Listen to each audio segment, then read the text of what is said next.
C'est vraiment la clé si on veut être rentable quand on vend un produit sur Amazon. On ne peut pas être dépendant de la publicité pour faire des ventes. On a dépensé au total environ 17 000 $ en publicité, dont 13 500 $ aux États-Unis et 3 600 au Canada.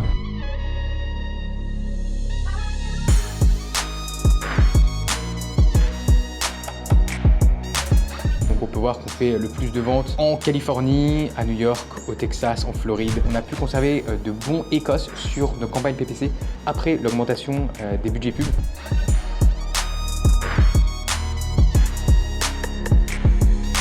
Donc c'est rageant, ça provoque toujours autant de frustration chez moi, même si ça fait des années que je vends et que j'en ai vu des dizaines, des centaines des avis de ce genre. Le produit est réellement lancé, on va dire, depuis environ 2 semaines et pour l'instant, on a fait vente.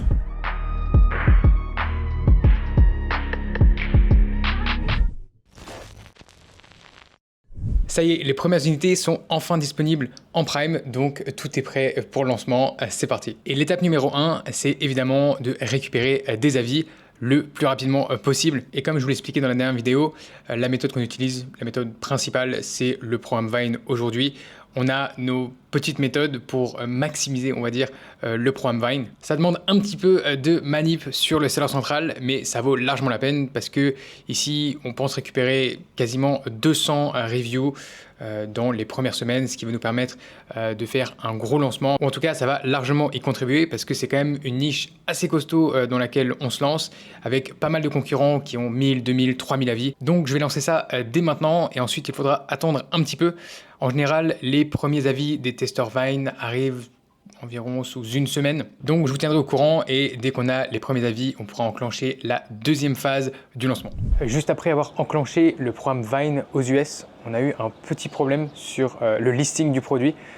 C'est pas un problème très grave, c'est un problème, un bug technique on va dire, dans le back-end d'Amazon.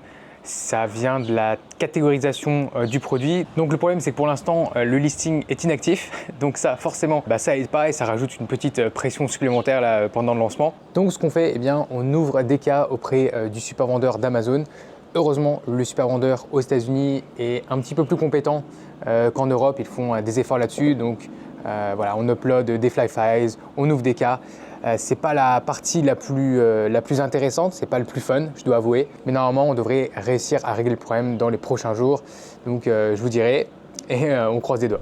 Les premiers avis Vine commencent à arriver au Canada, donc c'est top. On a lancé la publicité du coup au Canada. On a lancé 3 campagnes pour le moment. Une campagne auto, une campagne brand et une campagne vidéo, pour un budget total de 40 $ canadiens, ce qui fait environ 27 €. Donc ça, c'est le budget par jour, forcément. Ça reste assez léger pour le moment parce qu'on a encore assez peu d'avis. Donc c'est plus une manière de chauffer un petit peu l'algorithme avant de vraiment mettre le gros coup de boost. Et ce qu'il faut savoir, c'est que le marché canadien est beaucoup moins concurrentiel sur cette niche. Et quasiment sur tous les marchés globalement, parce que ça va être environ 10 fois moins de volume de vente qu'aux États-Unis. Mais c'est aussi beaucoup moins concurrentiel et c'est pour ça que si on arrive à rentrer, disons, dans le top 4, top 5 de cette niche au Canada, eh bien, je pense qu'on va pouvoir faire quasiment autant, en tout cas autant de profit que si on est dans le top 20, top 25 sur la même niche aux États-Unis. Donc, quelle va être notre stratégie de lancement? En réalité, elle va être assez simple et on va s'y tenir. Donc, la première étape, ça va être de récupérer des avis pour avoir de la preuve sociale sur notre produit le plus rapidement possible. C'est vraiment la base sur Amazon. Ça va nous permettre d'augmenter le taux de clic, donc le nombre de personnes qui vont cliquer sur notre produit après l'avoir vu sur Amazon. Et ça va aussi nous permettre d'augmenter notre taux de conversion. Donc en augmentant ces 2 métriques très importantes, ça va nous permettre d'avoir des meilleures performances tout simplement sur notre produit et de monter dans l'algorithme d'Amazon. Donc ça, c'est la première chose, c'est les avis. La deuxième chose, c'est d'avoir un prix qui va être compétitif. C'est vraiment très important au début d'être assez agressif là-dessus pour se montrer vraiment comme un petit peu le choix évident pour les clients et encore une fois augmenter ce taux de clic et ce taux de conversion. Et troisième ingrédient vraiment très important, ça va être de créer des publicités très ciblées et surtout des publicités qui soient agressives au début. J'en parle souvent, mais je pense que c'est important que je le répète encore une fois. Le but au début, pendant le premier mois, même les premiers 2 mois, dépendant un petit peu de la taille de la niche, le but c'est pas d'être rentable. Le but c'est de lancer le produit et d'avoir le meilleur lancement possible. Qu'est-ce que je veux dire par ça? Je veux dire avoir des reviews, donc récupérer un maximum d'avis. Ça prend du temps, ça coûte de l'argent, mais c'est un investissement pour le succès court terme, moyen terme et long terme du produit. Et surtout, ranker le produit dans les résultats de recherche d'Amazon. C'est vraiment la clé si on veut être rentable quand on vend un produit sur Amazon. On ne peut pas être dépendant de la publicité pour faire des ventes. La publicité, ça aide, c'est un ingrédient dans la recette, mais il faut absolument qu'on soit ranké et qu'on fasse des ventes en organique. Donc c'est vraiment très important quand on lance un nouveau produit d'avoir cette vision à plus long terme que juste les premiers 30 jours, les premiers 60 jours pendant lesquels eh bien, on va dépenser pour récupérer des avis agressivement et on va aussi dépenser en PPC pour être le plus visible possible sur les mots-clés qui nous intéressent, sur les mots-clés qui sont les plus pertinents pour notre produit. Et donc forcément, eh bien, pendant le premier mois, les 2 premiers mois, parfois même les 3 premiers mois, dépendant de la taille du marché, si c'est un très très gros marché concurrentiel. Mais sauf que ensuite, une fois que vous avez cette position, une fois que vous avez ces avis, eh bien, c'est de la rentabilité pendant 1 an, 2 ans, 3 ans. Parfois, il y a des produits qui vont être rentables pendant 5, 6, 7 ans. Donc, c'est un investissement qu'il faut faire quand on lance le produit. Finalement, le dernier objectif de ce lancement, c'est de faire valider le produit par le marché. Pourquoi? Eh bien, parce que le marché, ça va être le juge de paix ultime. Si les clients ne sont pas satisfaits, si les avis clients sont mauvais, tout simplement, on n'a pas fait un bon job et le produit ne décollera jamais malgré tous les artifices marketing qu'on pourrait y ajouter. À ce niveau-là, sur ce produit en question, on n'a pas trop de doutes. On a fait vraiment beaucoup de tests. On a analysé des échantillons. Il y a tout qui a été fait de la manière la plus carrée possible et on a quand même pas mal l'habitude de faire ça. Donc, c'est aujourd'hui assez rare qu'on se trompe vraiment sur la qualité d'un produit. Mais c'est toujours bon, dans tous les cas, d'avoir la confirmation de personnes réelles, de clients réels, pour nous donner cette confiance en plus, d'investir encore plus dans le lancement de ce produit et dans les prochaines commandes. Ça y est, notre problème de listing a finalement été réglé aux US grâce à l'aide d'un prestataire au final. Il y a beaucoup de prestataires assez compétents, de freelance compétents sur Fiverr par exemple, qui viennent de pays comme le Bangladesh, le Pakistan, l'Inde, qui ont travaillé pour le support d'Amazon avant, ou qui continuent de travailler d'ailleurs, et qui peuvent résoudre pas mal de problèmes sur le seller central. Et souvent même mieux et plus rapidement que le support vendeur directement. Donc pour environ 30 $, on a pu régler le problème en 24 heures. Et maintenant le listing est actif. Les avis commencent à arriver. Alors ça prend un petit peu de temps, ça n'a pas aidé le fait que le listing était inactif pendant quelques jours. Mais ça commence à arriver et donc maintenant on va créer les publicités aux États-Unis maintenant que tout ça est bon, tout ça est réglé, qu'il y a les premiers avis, et on va créer exactement les 3 mêmes publicités dont je vous avais parlé pour le Canada. Alors là on est en train d'assister à l'effet honeymoon, la lune de miel dans toute sa splendeur sur notre produit au Canada. Donc notre produit a été littéralement catapulté dans le top des résultats de recherche. Et je vous inclure une capture d'écran pour que vous voyez un petit peu les rankings au final du produit sur différents mots-clés. Et c'est pas des petits mots-clés en plus. Donc en fait c'est une sorte de période test de la part d'Amazon. Ils veulent savoir un petit peu comment notre produit performe par rapport aux autres, par rapport aux concurrents. Même s'il n'y a rien d'officiel là-dedans, c'est quelque chose, voilà, c'est un concept officieux dans la communauté des vendeurs Amazon. Mais on remarque tous quand même des similitudes quand on lance un nouveau produit. Il y a un boost en fait dans les rankings, un boost de visibilité sur le produit pendant les premières semaines, et donc c'est vraiment important à ce moment-là d'envoyer tous les bons signaux que l'algorithme veut voir au niveau du taux de clic, du taux de conversion, des avis clients, des ventes évidemment. Et c'est pour ça qu'en ce moment on est en train d'augmenter progressivement le budget pub. On est passé de 40 à plus de 100 $ canadiens de budget par jour. Donc ça aussi, ça augmente la visibilité, et donc c'est un petit peu comme si on mettait de l'huile sur le feu, ou en tout cas on mettait plus de fuel dans la machine du lancement. En plus de ça, on est très agréablement surpris. L'Écosse est très bon, c'est-à-dire que les pubs pour l'instant, même en période de lancement, même avec peu d'avis, eh bien, ont un Écosse très très faible. On a même des pubs qui sont rentables dès le lancement, donc voilà, ça c'est assez exceptionnel, c'est quasiment jamais le cas, mais ça veut dire que notre produit plaît, ça veut dire que malgré qu'il n'y ait pas encore beaucoup d'avis, les gens cliquent dessus. Donc on va continuer à appuyer sur l'accélérateur, pas trop au Canada parce qu'on est quand même limite niveau unité, niveau stock, mais en tout cas le lancement au Canada a l'air très bien parti, et celui aux US qui est parti un petit peu après. On n'est pas encore dans la même phase de honeymoon comme on est déjà au Canada, mais on devrait y arriver, on devrait à peu près avoir les mêmes choses dans quelques jours à une semaine.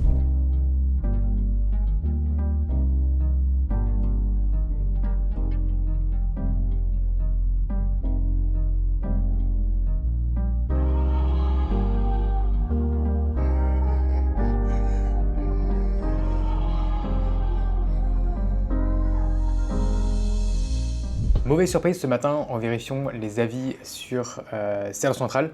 J'ai vu qu'un testeur Vine avait laissé un avis négatif et absolument complètement injustifié. Il a voulu jouer au scientifique, on va dire, dans son garage.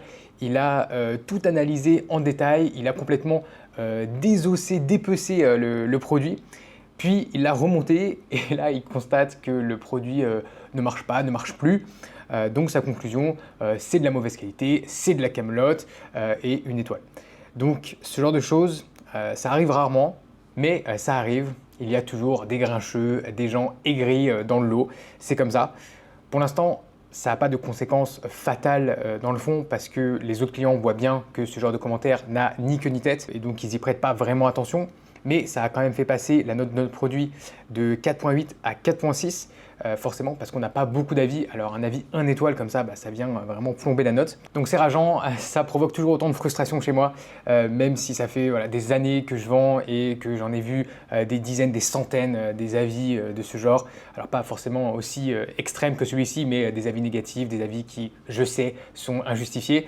Et pourtant, ça m'impacte toujours autant. Donc on va pas se laisser faire, on va faire pression sur le super vendeur d'Amazon pour qu'il supprime ce commentaire qui est à mon sens abusif. Dans mon expérience, ce genre de choses, c'est environ du 50-50 avec Amazon. Parfois, on va tomber sur quelqu'un qui va comprendre la situation, qui va effectivement lire le commentaire et qui va l'enlever. Et parfois, pour ce genre de demande, on va se faire recaler. Ça dépend. Dans tous les cas, il faut insister. Mais là, pour le coup, le produit il a été démonté avec des outils de bricolage. Et on a la preuve parce que ce fameux testeur Vine a fait un reportage photo dans son avis. Donc, je vais mettre notre assistante service client sur le coup pour qu'elle discute avec le support vendeur d'Amazon et qu'on essaie de faire supprimer cet avis.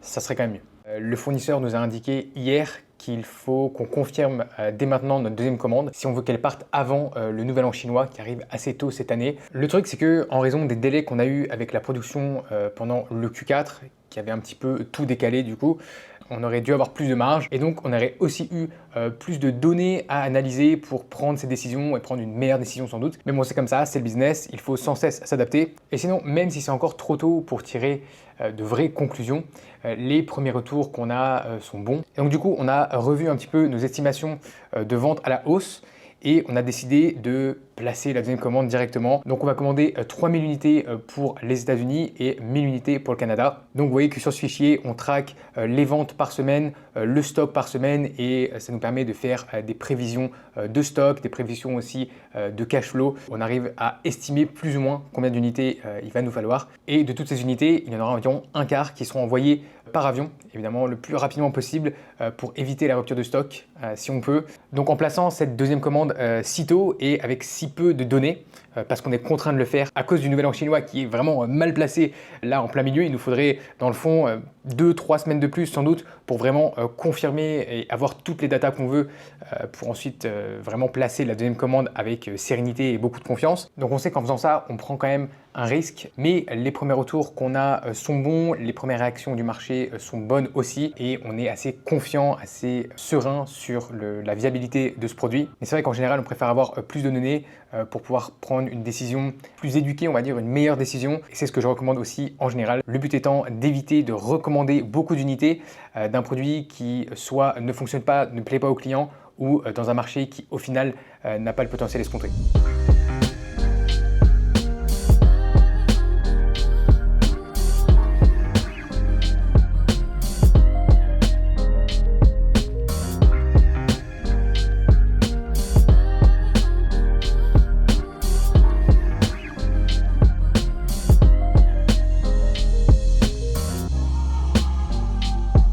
Alors aujourd'hui, je voulais prendre quelques minutes pour faire un point sur les lancements. Donc d'abord, les US. Le produit est réellement lancé, on va dire, depuis environ 2 semaines.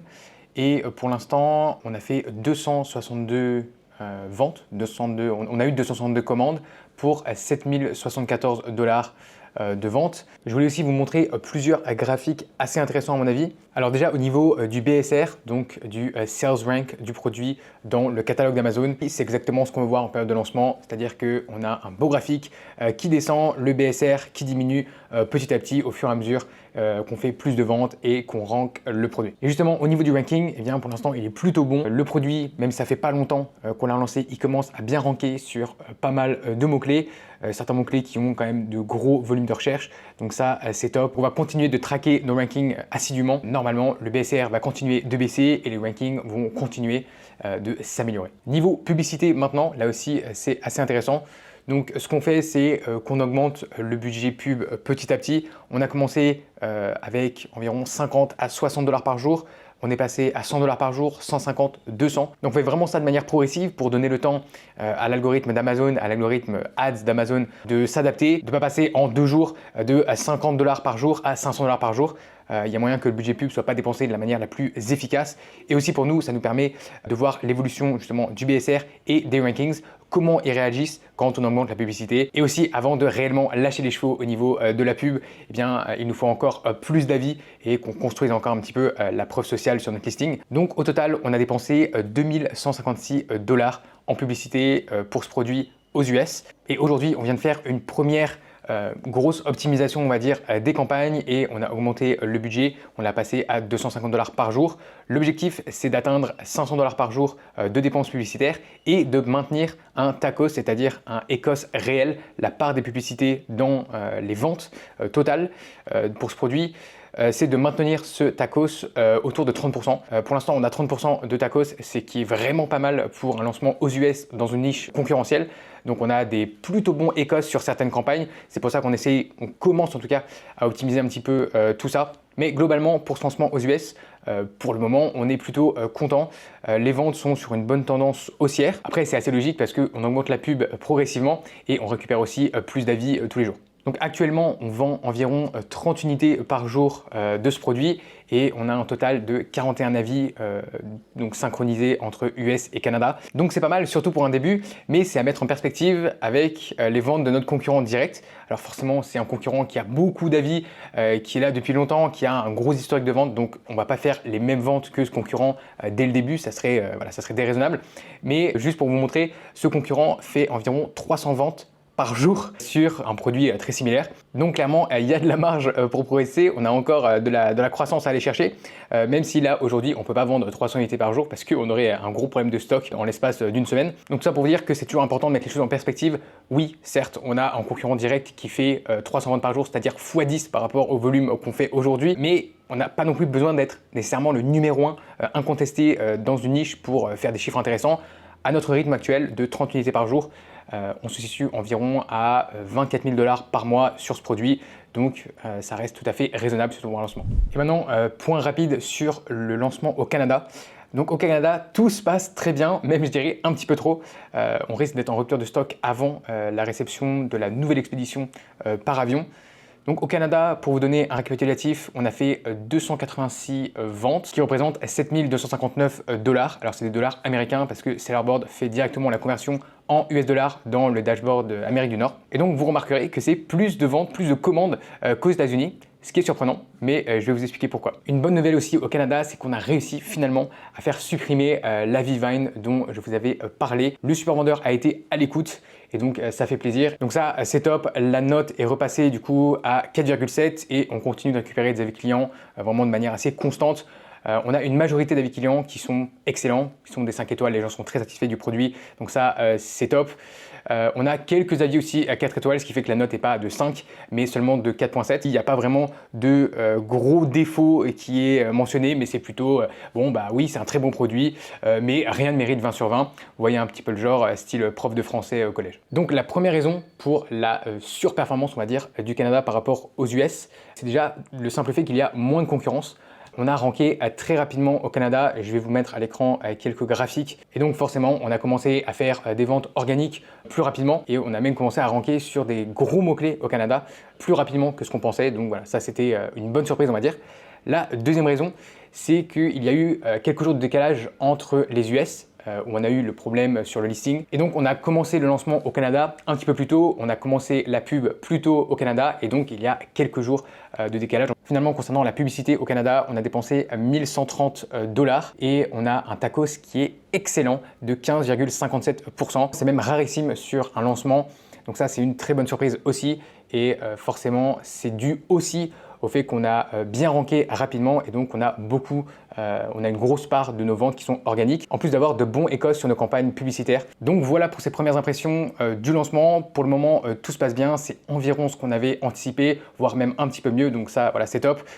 Mais globalement, il n'y a pas trop de surprises, donc on va continuer de suivre nos plans, d'exécuter et je vous ferai un vrai premier bilan quand j'aurai plus de recul et plus de données à analyser.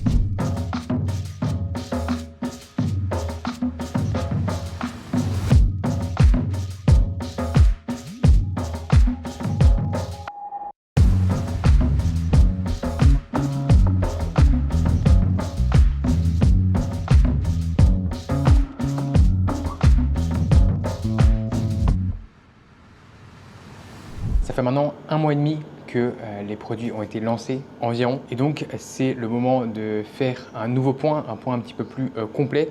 Donc je vais vous donner quelques chiffres. Au total, on a fait 73 000 dollars américains de vente, soit 2660 unités vendues. Donc ça, c'est aux États-Unis et au Canada. Ça se répartit de la manière suivante: 1729 commandes aux États-Unis et 931 au Canada. Ce qui est marrant aujourd'hui sur Sellerboard, c'est qu'il y a une fonctionnalité map, donc avec une carte où en fait on peut voir dans quel pays ou dans quels états aux États-Unis on vend le plus et dans quels états on a aussi le plus de stock. Donc on peut voir qu'on fait le plus de ventes en Californie, à New York, au Texas, en Floride. Rien de surprenant dans le sens où c'est les plus gros états américains, donc c'est normal qu'on ait le plus de commandes qui viennent de ces endroits-là et qu'on ait aussi le plus de stock dans les entrepôts d'Amazon. Là, c'est une carte pour notre compte Amérique du Nord. Par contre, eh bien, si vous mettez votre Sellerboard sur votre compte Amazon Europe, eh bien, vous allez avoir le même détail, mais par pays européen. Donc, c'est tout aussi intéressant. Alors, pour revenir aux chiffres, et ce qui est quand même assez important pendant une phase de lancement, c'est la dépense publicitaire. On a dépensé au total environ 17 000 dollars en publicité, dont, et là c'est pas réparti équitablement, 13 500 dollars aux États-Unis et 3 600 au Canada. L'avantage ici, c'est qu'on a pu conserver de bons écos sur nos campagnes PPC après l'augmentation des budgets pub. Donc le TACOS est très bon pour le lancement. Ici sur Sellerboard, c'est indiqué comme étant le Real ECOS, c'est-à-dire la dépense publicitaire totale par rapport aux ventes totales. Donc on est à 28% de TACOS aux US. Au Canada, on a un bien meilleur ratio, on est à 14,59%, donc ça c'est vraiment excellent. Ça veut dire aussi qu'on est rentable sur notre premier mois de vente, ce qui est une vraie surprise pour le coup parce qu'on visait plutôt le point d'équilibre, le break-even au Canada, un petit peu comme aux États-Unis. Alors quelles sont mes impressions sur le lancement à chaud? Eh bien, pour le moment, je dirais que c'est positif. Il n'y a pas eu de problème majeur, il n'y a rien qui a vraiment mis en péril le lancement ou le produit.